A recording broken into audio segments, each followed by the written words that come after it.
Welcome to the Golf Podcast Live. I'm your host, Rafael Kalamat, alongside Michael Bleackley in Vancouver. Lots to talk about today. We've got women's golf, we've got golf instruction talking PGA Champions Tour and LPGA. But before we get started, we have a very special guest, 8-time Canadian long drive champion, as well as a keynote speaker, brand ambassador for Golftown, Callaway Golf, and Nike Vision.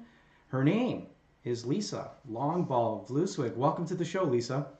Oh, thank you very much. Absolutely thrilled to be here. Oh, we're thrilled to have you.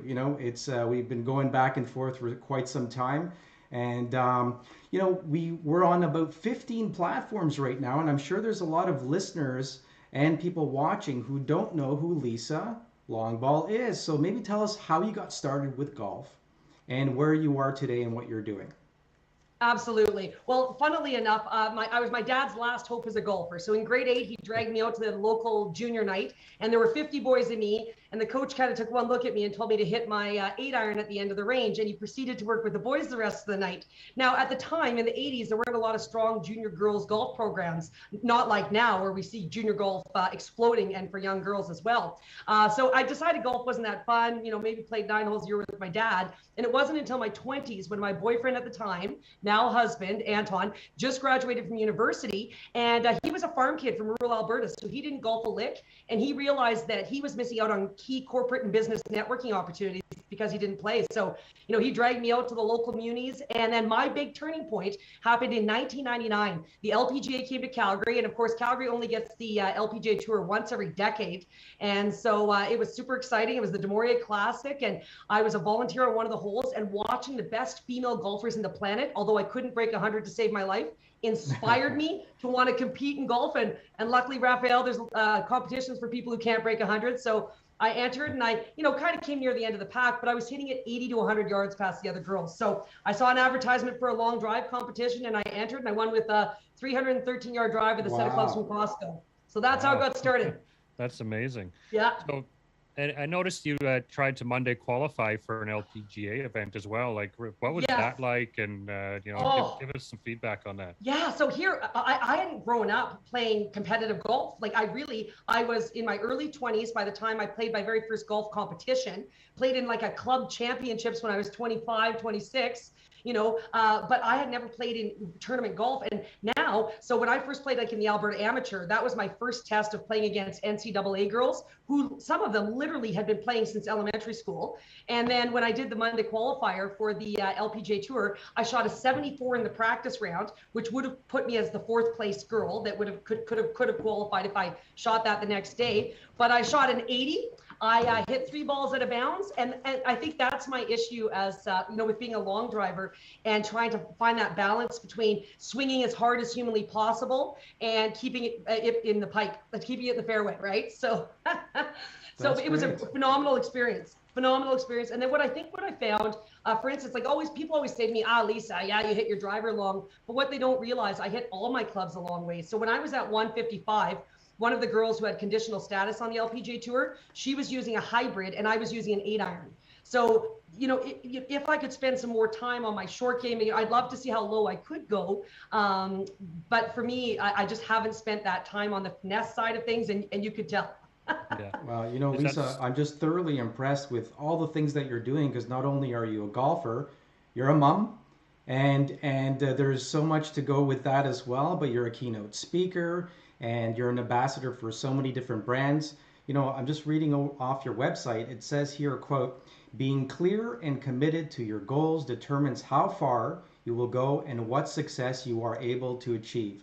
That's pretty inspiring. So where did you find your drive, no pun intended, right? And what kind of advice would you give to young women and men who want to succeed?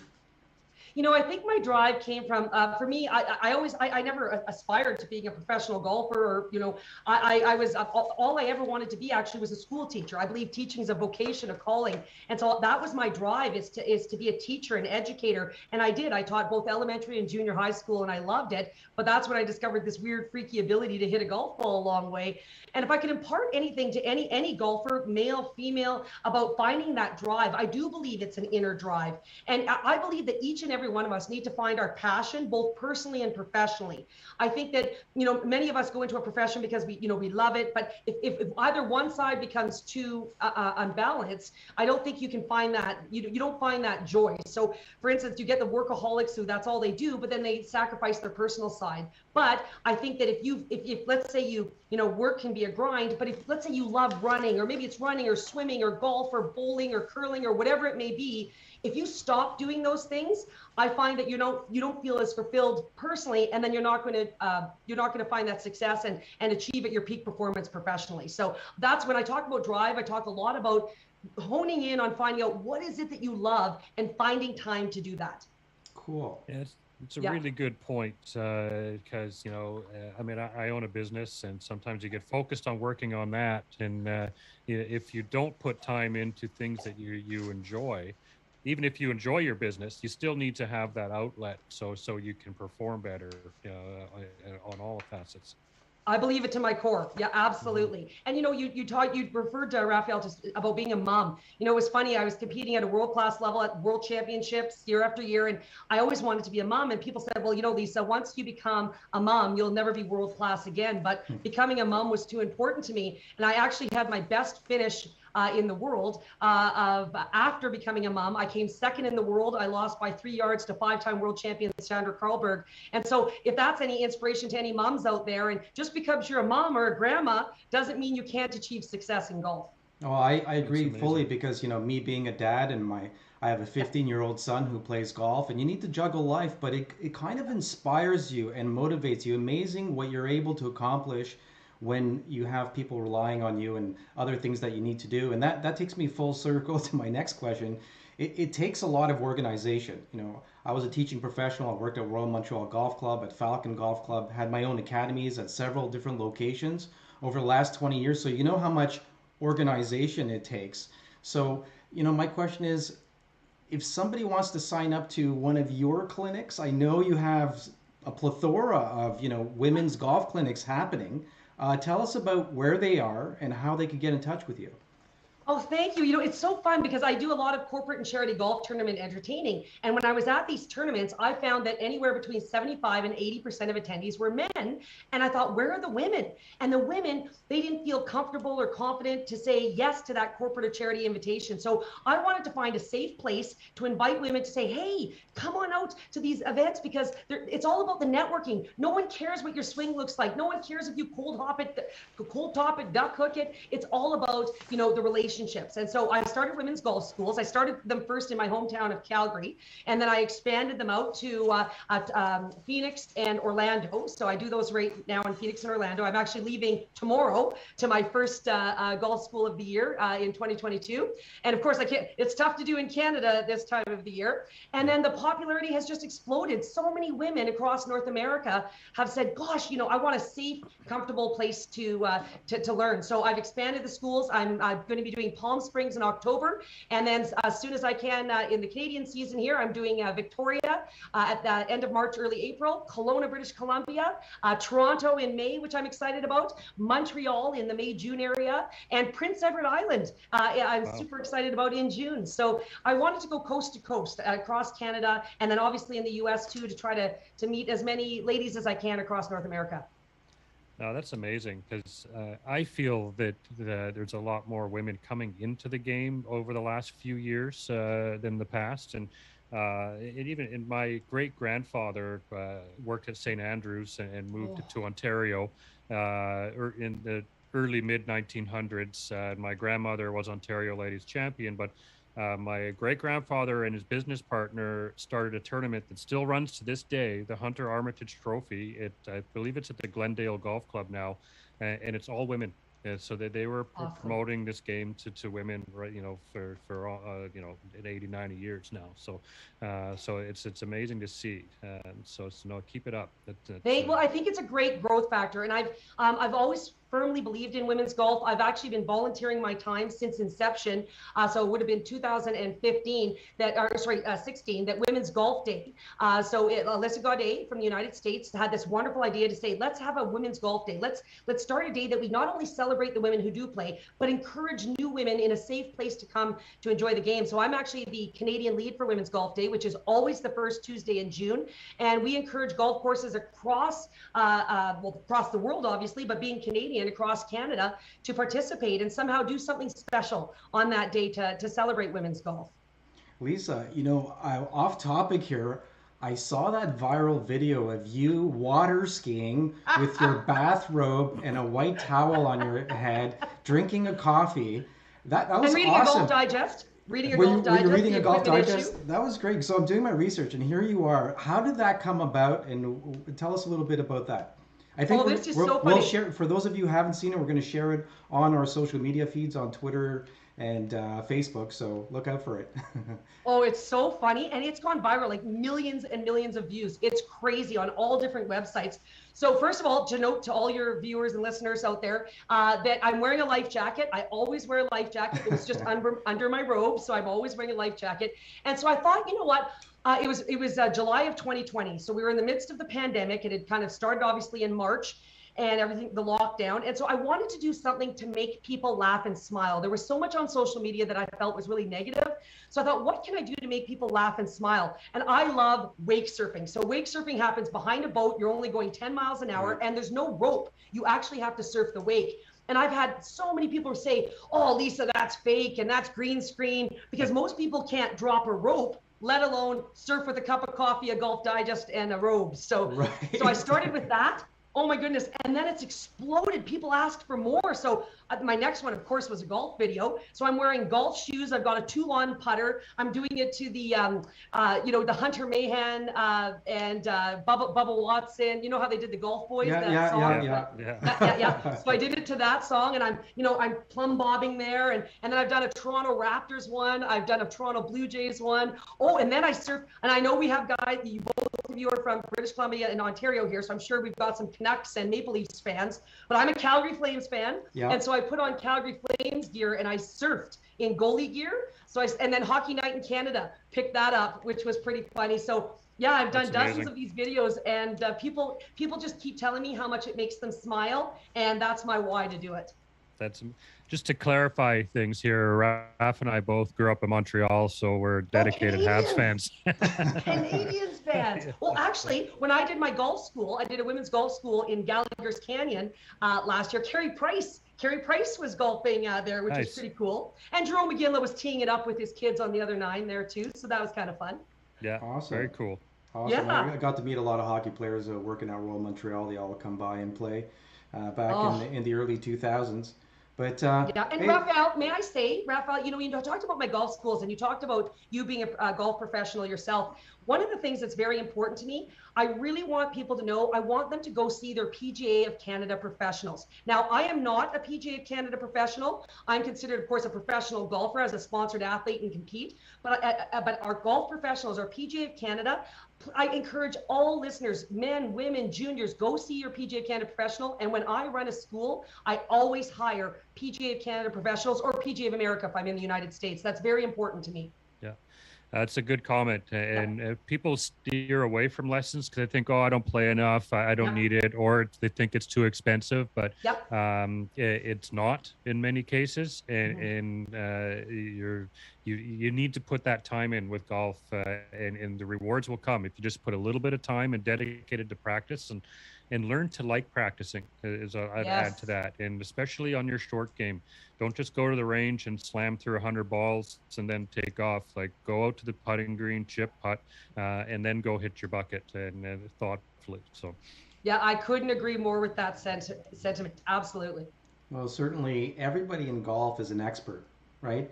When you go out on the golf course, everybody's giving you tips, and this is why you need somebody who's certified or somebody who's played at a very high level to get proper drills and exercises. And these days, we really need to have a good balance in our game. So working not only in your flexibility and fitness, but your mental game, making sure you have the proper clubs, that you're fit properly so you can enjoy the game a lot more. So all those things are certainly very important. We're going to do something fun here.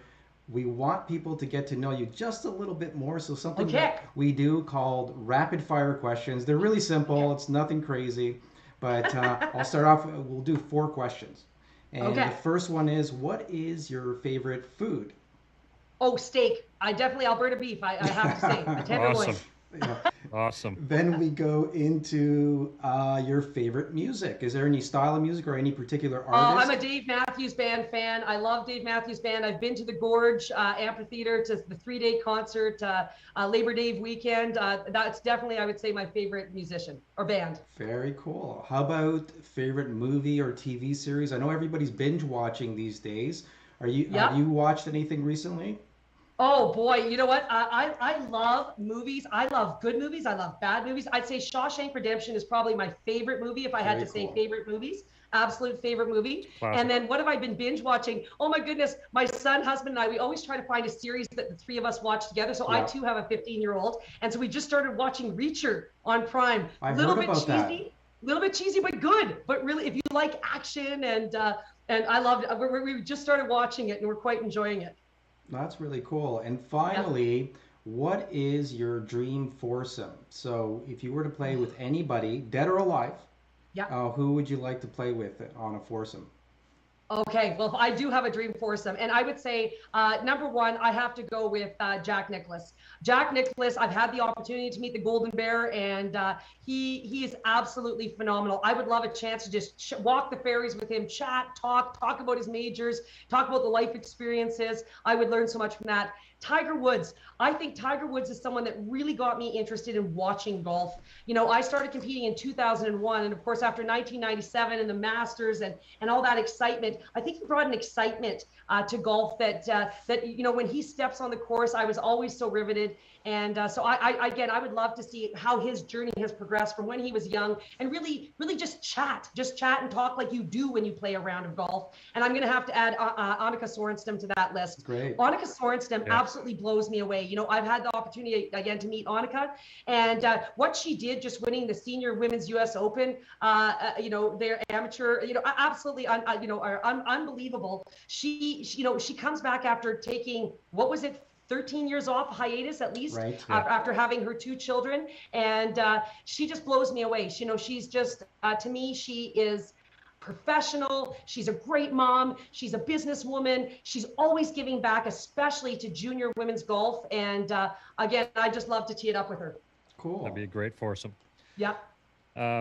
We talked about, just before we went on air, your experiences with rating golf courses for Score Golf. Yes. So, and I'm kind of a fan of golf architecture and whatnot. So I would love to learn a little bit more about how you score courses and come up with that top 100 list that we. Well, we have a very specific rating. So we are given pages of what we need to look for and what areas. So you're looking at green complexes.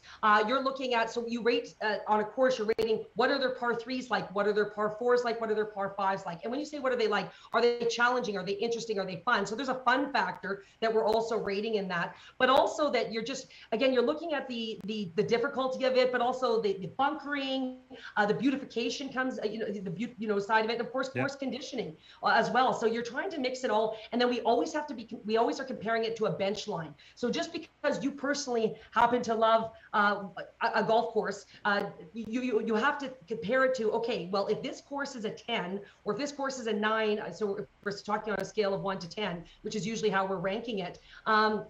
Even though I might love my home course, and you know, you have an affinity to that, you have to compare it to, if this is a 9, like, so if you have, you know, the national as you know, this top ranked course, how does that compare? So you have to compare it. You can't just be going on heart and gut and feel. You have to be looking at comparing it to top end courses across the country. And then there's different types of golf courses too. When you're looking at private, Correct. you know, semi-private, resort, Yes. or public. Yeah, so it must be tough. It must be tough, but it's kind of fun to come up with the list, right? It is, and what I like about it is they ask us, the ratings only last, I believe it's 4 years. I'd have to go back and check. So it's not like you can rate a course, leave it for 10 years, and it stays current, because courses are changing, conditionings are changing, superintendents are changing. There's always improvements. So they ask us as raters to constantly, you know, be refreshing our scores, and that it has to, or and our ratings, and that we have to be continually going back, or we have to take it off our list. So what courses stand out in Canada, that like your top, you know, 2, 3, or 4 courses that Oh, you? So for me, so I have not played extensively in Quebec and Ontario, so I'd like to throw that out there. One of the courses I do love, and for me, I do love Grey Wolf. Grey Wolf Panorama in British Columbia. That's just truly one of my favorite courses. I do like the Banff Springs. I enjoyed Banff Springs golf course as well. You got to love a Stanley Thompson. But then, you think about it. I also love, I've been to Prince Edward Island and and Nova Scotia. So Cabot Links. I have not played Cabot Cliffs yet. I hope to be doing that in September, actually. But Cabot Links, I am a fan of the link style golf. And that, to your point, there's the link style golf. There's the mountain golf. There's so many different, or then you look at a Calgary Golf and Country Club, which is just an old school style course as well, too. So with maybe the small green complexes and, you have to be more creative sometimes. So I would have to say, boy, oh boy, like those would be some of my favorite courses that I've had the opportunity to play, and then I've had the chance to play internationally. So Valderrama, Royal County Down in Ireland, I enjoyed tremendously. Obviously St. Andrews, it's funny. You go thinking, it's going to be so magical. It's actually just kind of like a bit of a goat track in the way that it's not fancy, quote unquote, and you see it on TV, but. Interestingly enough, when I played at St. Andrews, a lot of bunkers are hidden. So I recommend if you go, even though it's expensive, buck up and get a caddy because they will help you especially there's quite a few little blind spots. But if you ever look back from the green back to the tee, what you're going to find is that's when you see the bunkers. Because in fact, when old Tom Morris was the superintendent and he made all the double greens, it allowed the ability for St. Andrews, the old course, because of course I believe there's 7 courses at St. Andrews Links Trust, to reverse the direction of play. And the reverse direction became the more popular direction of play that we now currently play to this day. Now, I'm not sure if they're still doing it, but when I last visited in April, they allowed 3 days where they put the course back into its original direction. So, when you stand on the first tee in front of the Royal and Ancient and know that every great golfer who has ever played this game has stood on that same tee box, it's this reverence, it's this magic, and when you come up 18 and you're coming through the Valley of Sin there and oh goodness, like it's so part of it is the magic that you feel inside in addition to playing the course.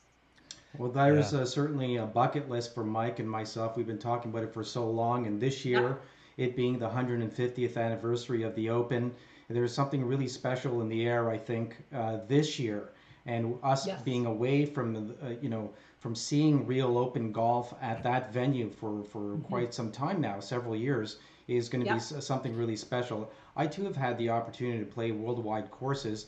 I'm really surprised to hear you talk about the old style Stanley Thompson design golf course. Because you're a long driver of the ball, you would think you'd like, Jack Nicklaus Open fairways where you could land a 727 on, right? I played over at Sandy Lane in Barbados and the Emirates Golf Club in Dubai.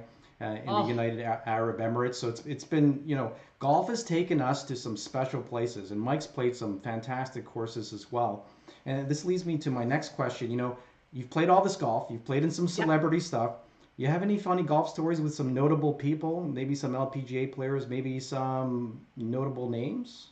I do actually. I actually do. So my husband, for his birthday, my husband's been so supportive. Here I was a school teacher, and I found this weird, freaky ability to hit a golf ball a long way. And I realized as I started to compete and win national championships, and start to compete at world championships, and there was a tour in the U.S., I couldn't be a school teacher and have a full-time job and do that.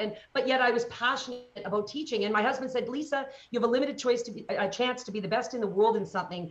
Go for it. So I signed that resignation letter, and he's been super supportive. So how do you thank someone like that? So it took me 13 months to save up enough pennies to afford to go to Pebble Beach. That was his bucket list course. Very cool. And so it took 13 months, and I shouldn't have done it, boys, because now my husband knows how much I can squirrel if I actually put my mind to it. Yeah, that kind of backfired.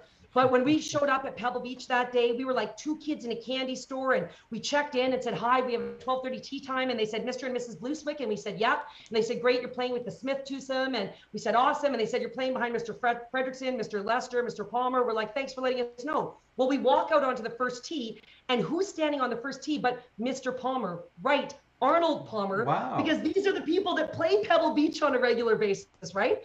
So my husband's like, oh, wow, wow, that's Arnold Palmer. I'm like, well, let's go say hi. And he's like, no, Lisa, we're not going to go say hi to Arnold Palmer. I'm like, oh, yeah, we are. Hi, Mr. Palmer. My name's Lisa. I'm from Canada.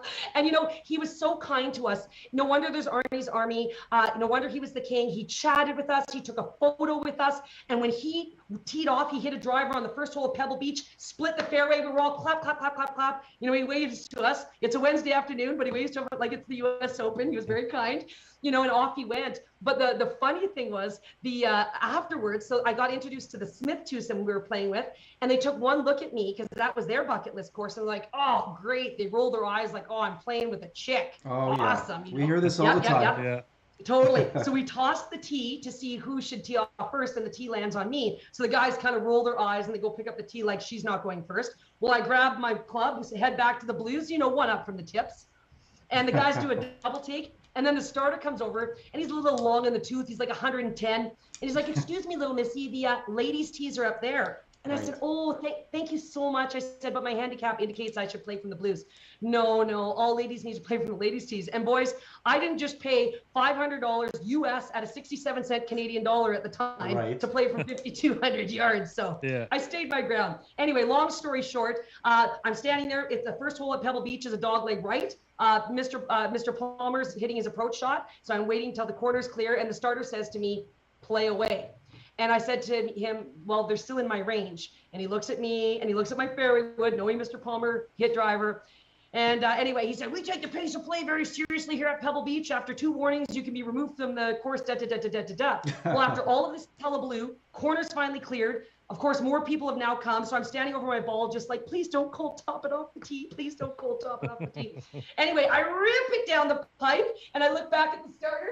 And the only thing he says to me, don't hit into Mr. Palmer. Not good shot, not anything else. That's great. So Thanks that was for my sharing. story of Mr. Palmer. Thanks for sharing. That's pretty amazing. You know, it was so cool. If we're looking at this weekend, I don't know if you had a chance to watch any of the footage or highlights, but Jordan Spieth, you know, doing that shot, I forget what hole. What hole was that, Mike? Number 8. Number 8. Is number 8 from the edge of the world. Right. He hit a 5-wood or a 3-wood right onto the edge, and he was basically 2 feet away from the edge. And so if he had a follow through like Gary Player, he'd be off the 80-foot cliff into the rocks, right? And his caddy tried to talk him off of it, you know, 3 times. And then after, when Spieth watched the aerial footage, he goes, I don't know what I was thinking. But he saved par, made probably one of the best highlight reels of 2022 so far. And yeah, it's always a very special place watching the players, whether it's the U.S. Open or the AT&T out there. So thanks for sharing. That's a really great story. Isn't that cool? Another bucket list, you know, a golf course that Mike and I want to play. Oh, you guys go down to Carmel and actually my caddy told me to play Poor Man's Pebble down there, and you have to well, geez Louise, I've forgotten the name of the course, but you got to Google it, and anyway, there's a Links of Pacific Grove, I think it is. Anyway, it's a great value, great little course, some of the same views. And actually, speaking of great shots, did you see Bill Murray putting without looking this past weekend? Hitting it backwards.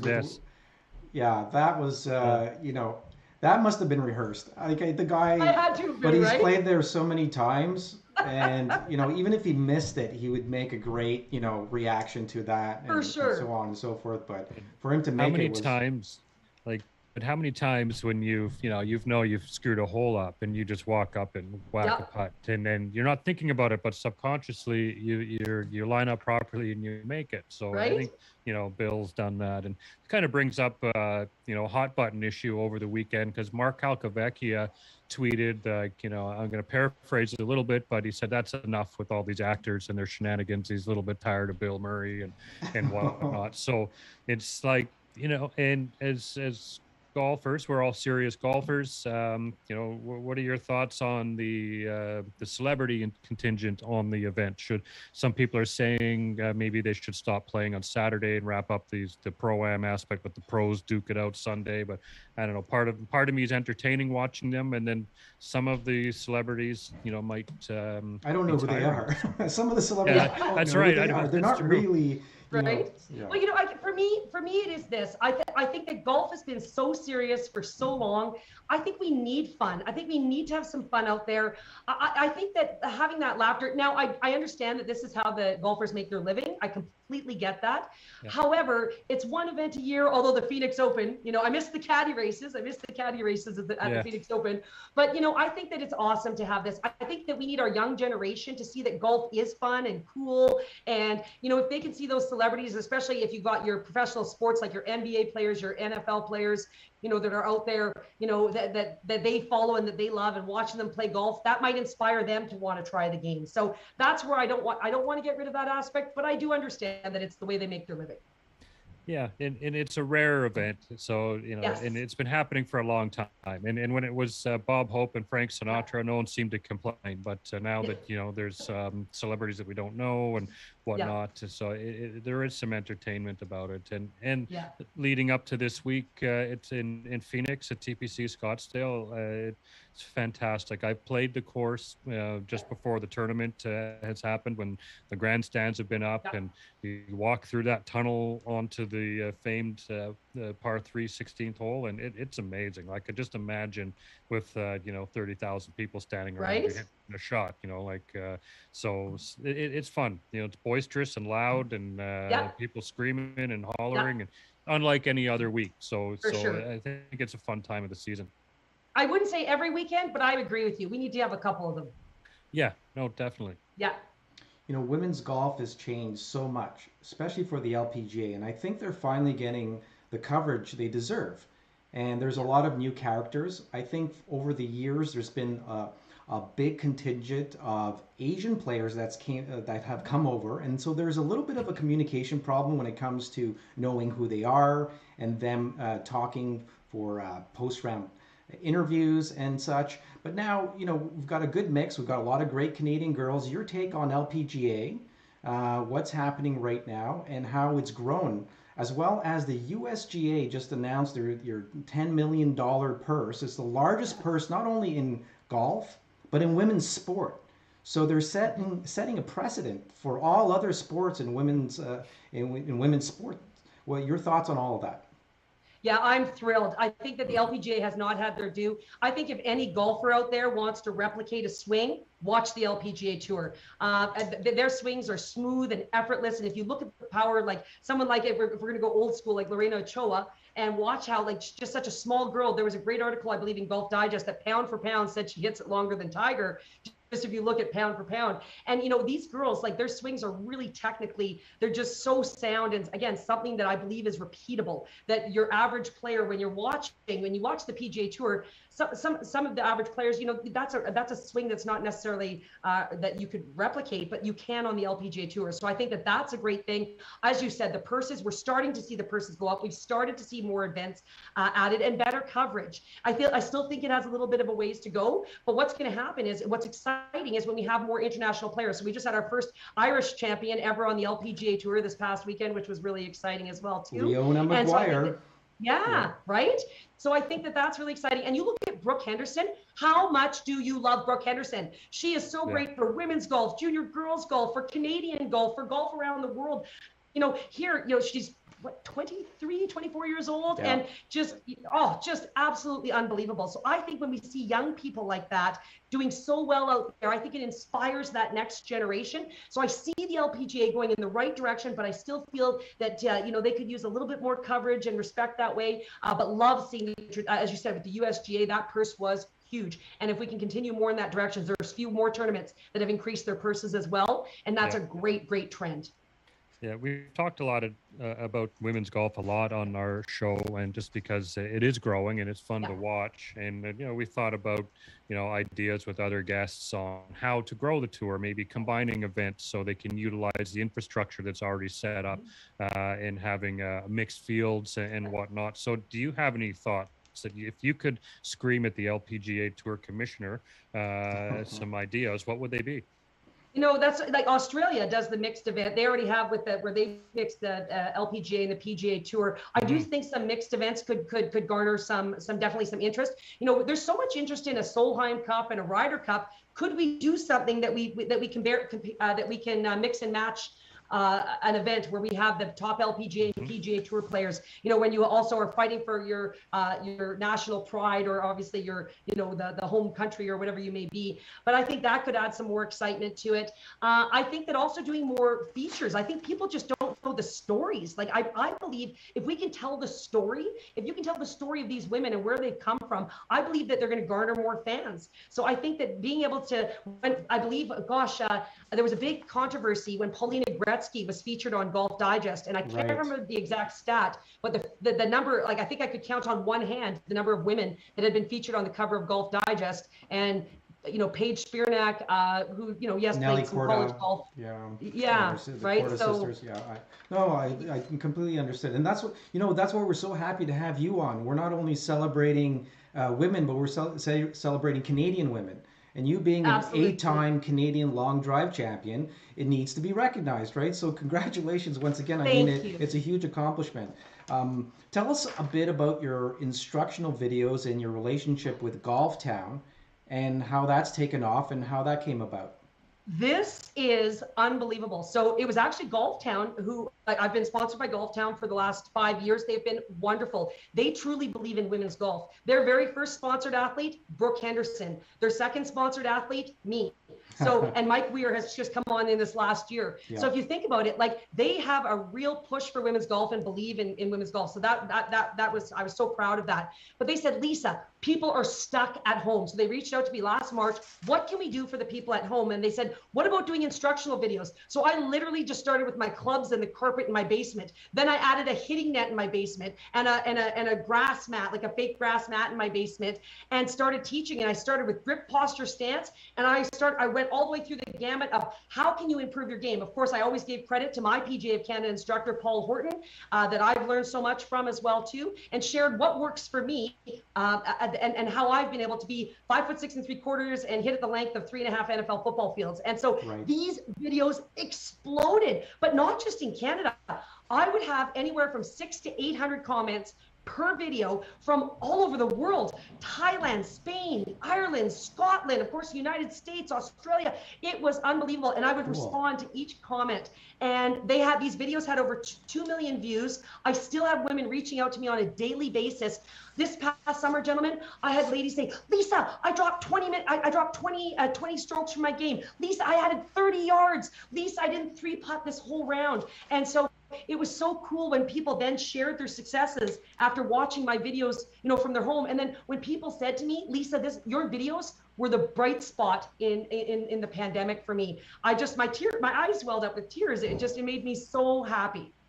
That's amazing. Yeah, giving back to the game goes a long way. Mike, you told me something about the LPGA about Lisa that I didn't know. What was that earlier before we went on there? Well, that she was a Monday qualifier. Oh yeah, well, I did a Monday qualifier. I didn't make it through to the tournament, but you know what? If there's anything I can impart to any of your guests, and that is do things that scare you. So I was terrified. I hadn't played college golf. I'm playing with the best golfers in the world that weren't currently on the LPGA Tour playing in the event. And I was nervous, and I practiced my heart out, and I read that rule book backwards and forwards, and I did everything I could. And you know what? Yes, I didn't get the results I wanted to Monday qualify and make it through. I learned so much. So anytime you can put yourself in a stressful or challenging situation, whether it's personally or professionally, I'm telling you, you will learn more from your failures than you ever will from your successes. 100%. That's good advice. And anyone who's thought about trying for a tournament, there are tons of amateur tours. Usually you got to be 18 cap or better. So some you can be higher, but it's definitely a great experience. So we've got the Vancouver Golf Tour out here, and there's or even just your club championships. If you happen to be a member at a golf course, sign up for that. Yeah, 100%, because it changes. It's a different type of golf other than playing for couple skins with your buddies, and you really get to feel some pressure. Every putt has to be sunk into the hole. There's no picking it up, and you're going to learn a lot. So, and golf's about failure. You got to learn how to eat humble pie, and because you're going to lose a lot more than you're going to win. So absolutely, push yourself a little bit. Absolutely, your game will grow because of it. If you're just tuning in, we're with Lisa LongBall Vlooswyk. And I hope I'm pronouncing that properly, right? I'm sure that... No. See, I married a Dutch person. This is why you don't marry Dutch people. But you're nailing it. You're nailing it. But it's funny. After I won my first national title, it was a reporter from the Calgary Herald that did this huge article on me and nicknamed me Lisa LongBall. And it's just a moniker that stuck because no one could spell or pronounce Vlooswyk.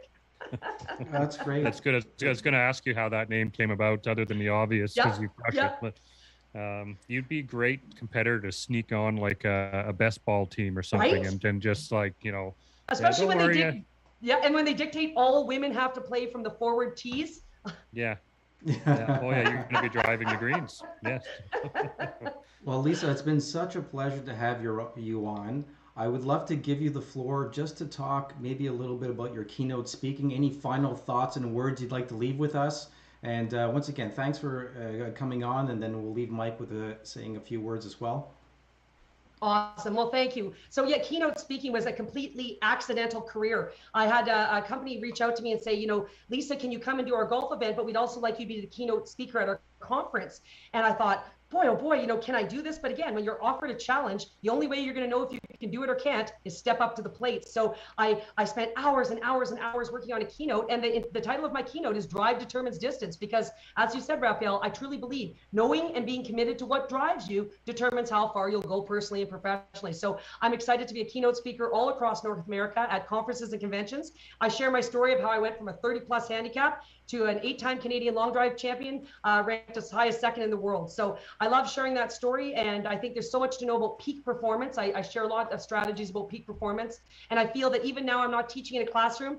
Now I get to teach in another way. That's amazing. Yeah, that's very cool. How can we get in touch with you? Lisa, how can people get in touch with you?